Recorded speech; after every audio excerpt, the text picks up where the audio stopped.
Okay, I've got another package from Gorilla Disc Golf. Super excited for this one. I think I know which one this one is. I got a couple of them pretty much back to back from them. So let's go ahead and open it and see what we got. Oh yeah, the color glow beauties of the Growler. This one is in a silver and that one is kind of a red. These things glow super well. If you haven't seen my other video where these things are glowing, I'll give you a little quick demo right here, right now. But super excited for these. These are a very limited run, and Gorilla just makes some really sweet stamps. And so let's go ahead and hit those up with an LED light bar.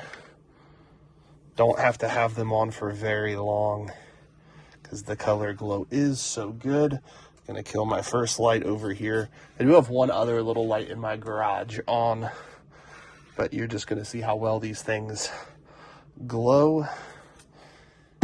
So there you go. Pretty awesome look. And obviously there's still a light on over to the right. But great job, Gorilla, for working with Lone Star and making these sweet looking growlers. You can see inside the butterfly is that gorilla face. And I love that they've got color to them now. You can get glow disc with colors. Well done, Lone Star. Thank you guys so much for watching. Hit up GorillaDisc.com if you're interested in anything they got. I don't think they have any more of these left, but I'm sure at some point they'll make another run of them. Thank you guys so much for watching.